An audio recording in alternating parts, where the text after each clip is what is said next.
Hello बच्चा party. In this class हम देखने वाले हैं electric field due to dipole. Actually ये जो डाइपोल के कारण प्रोड्यूस होने वाला इलेक्ट्रिक फील्ड है वो हम देख चुके हैं on equator and on axis, right. But in this class हम एक स्पेशल केस देखने वाले हैं कि सपोज हमें किसी डाइपोल का इलेक्ट्रिक फील्ड फाइंड आउट करना है, बट एनी पॉइंट पे, ना तो वो एक्सिस पे हो सकता है ना तो इक्वेटर पे हो सकता है, कहीं पे भी हो तो हम उसे कैसे सोल्व आउट कर सकते हैं। ठीक है बच्चों, तो ये एंट्रेंस लेवल का टॉपिक होगा, तो अच्छे से ध्यान दीजिएगा, राइट। तो चलिए स्टार्ट करते हैं क्वेश्चंस को। आज हम पढ़ने वाले electric field due to dipole at any point, right. तो चलिए सबसे पहले हम क्या करते हैं कि डाइपोल को कंसिडर करते हैं। तो आप देख लीजिए यहाँ पे हमारे पास ये नेगेटिव चार्ज है और ये पॉजिटिव चार्ज है, राइट। तो ये हमारी एक डाइपोल जनरेट हो रही है और हमारी जो डाइपोल मोमेंट होगी उसकी डायरेक्शंस होती है नेगेटिव टू पॉजिटिव। तो आप नोट कर सकते हो बच्चों कि यहाँ पे हमें एक डाइपोल मोमेंट मिल जाएगी P, ठीक है, वो जो नेगेटिव टू पॉजिटिव डायरेक्शंस में होती है, ठीक है। और इस डाइपोल के कारण, या तो हम कह सकते हैं इस डाइपोल मोमेंट के कारण, हमें ये जो पॉइंट दिया गया है P, एट दैट पॉइंट हमें total electric field find out करना है, ठीक है। तो हम क्या करेंगे बच्चा पार्टी कि आप यहाँ पे नोट करिए कि ये जो P पॉइंट है वो हमारी डाइपोल से, जो हमारी डाइपोल मोमेंट थी P, उससे थीटा एंगल पे है, ठीक है। तो हम क्या कर सकते हैं कि ये जो डाइपोल मोमेंट P है उसके दो कंपोनेंट ले सकते हैं। हमने उसके दो कंपोनेंट ले लिए, पहला ले लिया है P cos थीटा, दूसरा ले लिया P sin थीटा, राइट बच्चों। तो अब यहाँ पे हम नोट कर सकते हैं कि हमें जो इलेक्ट्रिक फील्ड मिलने वाला है वो हमें इस डाइपोल के, मतलब जो हमने दो कंपोनेंट लिए हैं P cos थीटा और P sin थीटा, तो क्या होगा कि हमें इन दोनों कंपोनेंट के कारण इलेक्ट्रिक फील्ड मिलेगा, ठीक है। तो हम यहाँ पे नोट कर सकते हैं कि P cos थीटा कंपोनेंट के कारण जो इलेक्ट्रिक फील्ड मिलेगा उसे हम नाम देंगे E1। सिमिलरली जो P sin थीटा के कारण जो इलेक्ट्रिक फील्ड मिलेगा उसे हम नाम देंगे E2, ठीक है। दूसरी एक बच्चा पार्टी चीज़ नोट करिए कि आपका जो ये P पॉइंट है, ठीक है, ये P पॉइंट देखिए कि जो P cos थीटा है उसकी एक्सिस पे ही आ रहा है, ठीक है। P cos थीटा की डायरेक्शंस भी इसी तरफ है, P पॉइंट भी उसी एक्सिस पे आया हुआ है। तो हम कहेंगे कि ये जो P cos थीटा जो डाइपोल मोमेंट है, ठीक है, उसकी एक्सिस पे आया हुआ पॉइंट P है।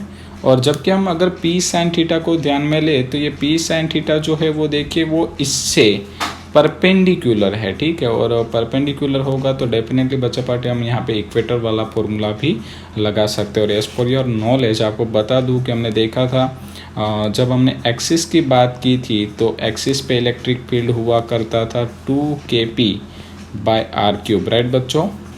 और जब हमने इक्वेटर पे बात की थी तो इक्वेटर पे इलेक्ट्रिक फील्ड हुआ करता था kp/r³, राइट बच्चों। आपको अच्छे से याद होगा, ये दोनों फॉर्मूलाज हमने अच्छे से डिराइव किए थे।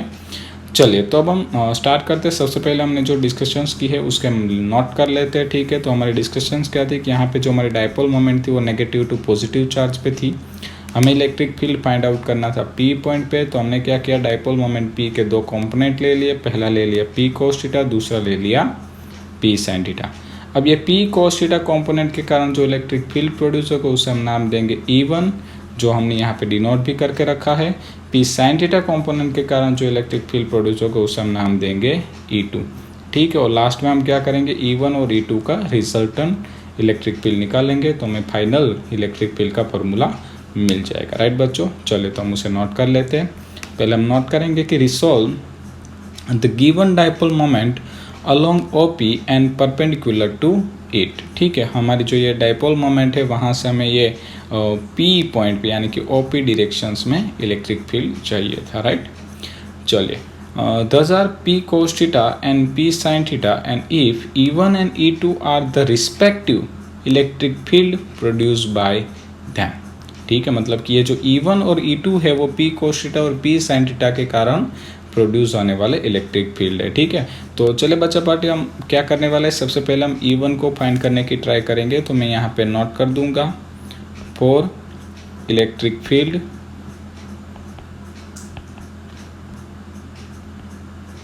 E1, right. और आप नोट करिए कि E1 जो इलेक्ट्रिक फील्ड है वो किसके कारण हो रहा था, P cos थीटा कंपोनेंट के कारण। और जो P cos थीटा है वो इस P पॉइंट के एक्सिस पे आया हुआ पॉइंट है, ठीक है बच्चों। तो हम यहाँ पे इलेक्ट्रिक फील्ड का फॉर्मूला लगाएंगे एक्सिस वाला, और एक्सिस के लिए इलेक्ट्रिक फील्ड का फॉर्मूला हुआ करता था 2kp/r³। बट नोट करिए कि यहाँ पे हमने इलेक्ट्रिक फील्ड को नाम दिया है E1, नेक्स्ट ये 2kp यानी डायपोल मोमेंट, बट यहाँ पे हमारी डायपोल मोमेंट कितनी होगी भाई, यस p cos थीटा, ठीक है। तो मैं यहाँ पे लिख दूंगा p cos theta divide by r³, right बच्चों। तो ये हमें E1 की वैल्यू तो इजीली मिल गई। सिमिलरली अब हम बात करेंगे फॉर इलेक्ट्रिक फील्ड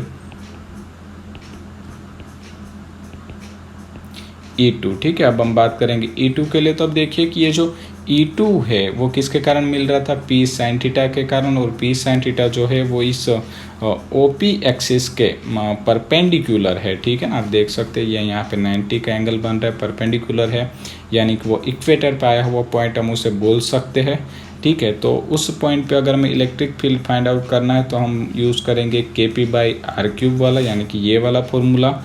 और यहाँ पे जो ये p है वो डिनोट करता है डायपोल मोमेंट को, तो हमारी डायपोल मोमेंट हम यहाँ पे कंसिडर करने वाले हैं p sin थीटा, राइट बच्चों। तो चले मैं उसे नोट कर देता हूँ, k p की जगह पे हमने नोट कर दिया p sin theta divide by r³, right बच्चों। इसे हम नाम देते हैं इक्वेशन नंबर 1, इसे हम नाम देते हैं इक्वेशन नंबर 2। तो हमें यहाँ पे जो E1 और E2 जो मिलना था वो मिल चुका। अब हम क्या कर देंगे, रिजल्टेंट इलेक्ट्रिक फील्ड निकालने की बात करेंगे, ठीक है। तो हम यहाँ पे नोट करते हैं रिजल्टेंट इलेक्ट्रिक फील्ड, ठीक है बच्चों। तो अब रिजल्टेंट इलेक्ट्रिक फील्ड कैसे निकलेगा, तो बच्चों आपको याद होगा कि इलेक्ट्रिक फील्ड जो है वो एक वेक्टर क्वांटिटी है, और वेक्टर क्वांटिटी होने के कारण उसका जो एडिशन है वो भी वेक्टर ही होगा। तो हम यहाँ पे नोट कर देंगे वेक्टर। और अगर हमें इसका सिर्फ मैग्नीट्यूड चाहिए तो मैग्नीट्यूड के लिए आप लोगों को याद होगा इसका फॉर्मूला हुआ करता था E1² plus E2² plus 2E1 E2 cos theta, right. अब ये जो थीटा है वो क्या होता है, तो कभी distance between E1 and E2। तो आप यहाँ नोट कीजिए कि ये जो डायपोल थी P cos थीटा और P sin थीटा, उनके बीच का एंगल 90 था। तो सिंपल है कि यहाँ पे E1 और E2 के बीच का एंगल भी 90 ही मिलेगा। तो अगर हम यहाँ पे लिखेंगे cos 90, तो आपको पता है cos 90 की वैल्यू होती है 0। तो हमारा जो फॉर्मूला है वो कुछ ऐसा बच जाएगा, राइट, √E1² प्लस E2², ठीक है बच्चों। अब हम क्या करने वाले हैं, इन दोनों की मतलब ये E1 और E2 की वैल्यूज़ जो है वो यहाँ पे पुट करेंगे और हम इसे सिंप्लीफाई करने वाले हैं, ठीक है। बट हमें नेक्स्ट स्लाइड में जाना होगा, राइट। तो अगर आप स्क्रीनशॉट लेना चाहें तो ले सकते हो, या तो थोड़ी देर के लिए स्क्रीन को पॉज कर दीजिए और पूरी राइट डाउन कर लीजिए, राइट बच्चों। चलिए हम चलते आगे की ओर। तो हमें यहाँ पे रिजल्टेंट इलेक्ट्रिक फील्ड का फॉर्मूला मिल गया था, E = √E1² प्लस E2²।